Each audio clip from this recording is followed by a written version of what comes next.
For years I've been consumed with a single question surrounding Tisha B'Av. How do we make this day relevant? No matter what we do, no matter how hard we try, no matter how many set pictures we show or how many keynotes we sit on the floor and read, it is impossible to feel the anguish of this day of national mourning. For many of us, we've spent our entire lives trying to understand Tisha B'Av. And we have had some years maybe in which we shed a tear, but most in which we cannot muster up even one. And we shouldn't feel bad about that. We're human. It's hard to mourn something that we've never had to begin with. Indeed, when we hear about the magical temples of Jerusalem, we admire the splendor with which they stood, but we can never understand it. And so year in and year out, we sit on the floor. We go through the motions and we aspire to one day understand what true redemption is, while in our hearts we know that the exile is just not as bad as our ancestors made it seem. And that is, of course, until this year. This year, we finally learned what Tisha B'Av means. This year, we finally felt the anguish of incomprehensible national pain and loss. This year, we didn't need to fake our tears. Instead, we just couldn't hold them back. In many ways, this year has been our first Tisha B'Av. This is the first time that most of us can understand the unimaginable destruction that we mourn on this day. We are close enough to the Holocaust to understand its devastating impact, but if we're truly honest with ourselves, the horrible events of years ago no longer impact us or even our generation in the same way that they once did. Most of our survivors are gone, and tragically with them, so many of the memories of the time. But this year bore with it a new era of survivors. The devastation of our pain this year is so deep. In our keynote, we say, Oy mehayalanu, what has become of us?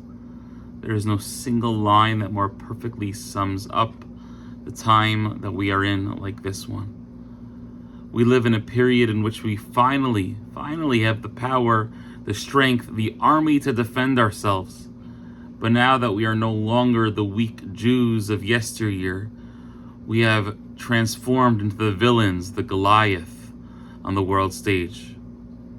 You see, the anti-Semites of the past failed in eradicating us. In fact, the pain that they caused our people had the opposite effect. They murdered us, and we sought to multiply. They told us that we were nothing, and we have mastered and excelled in more disciplines than any other nation.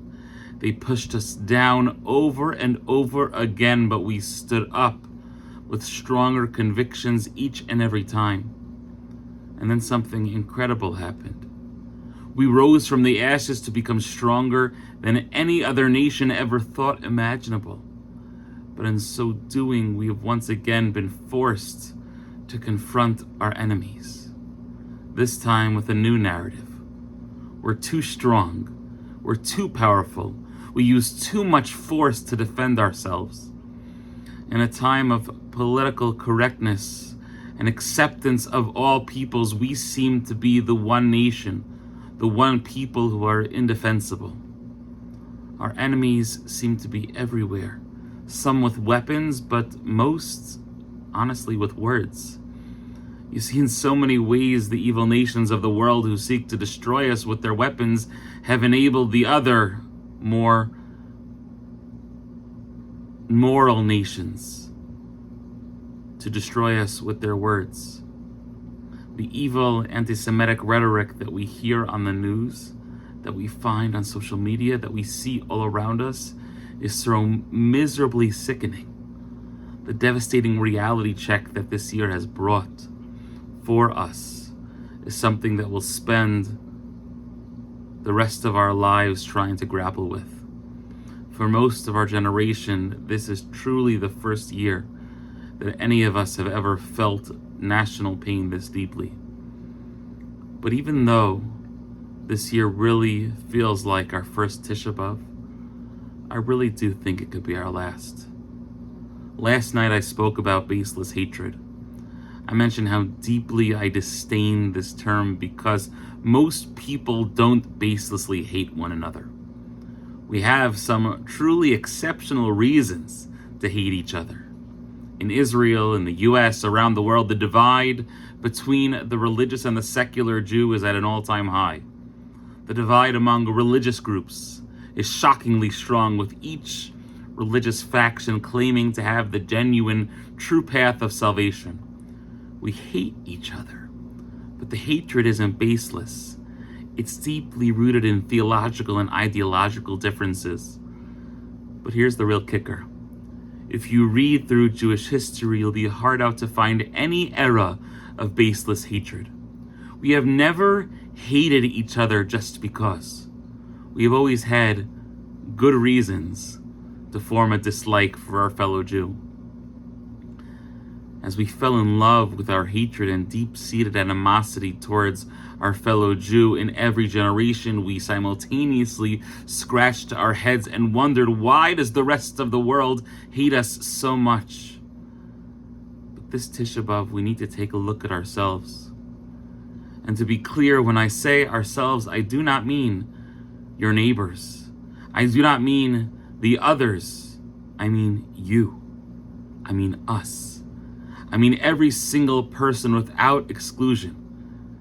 We need to accept that our rabbis spoke prophetically thousands of years ago when they told us that our downfall was our baseless hatred, because they understood that our hate is indeed based in something, but they still called it baseless because it was so pointless. They realized that the only baseless hatred out there is that of the anti-Semite, who finds new reasons to hate us in every generation, because the hatred is so much deeper than any one reason. It truly is baseless.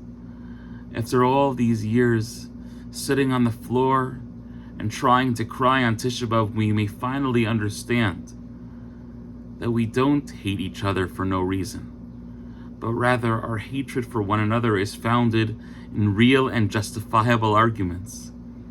But it's this hatred that is likely the primary cause for other peoples and nations hating us. If we could hate each other, certainly so could they.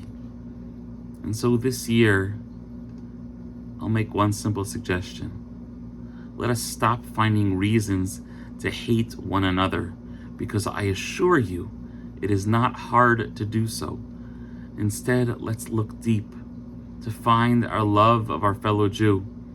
Find the Jew who is most different from you, whose views are unacceptable in your mind, and befriend them. And if we do this, I really do believe that this could be our last Tisha B'Av, and I'll hope that you just consider it.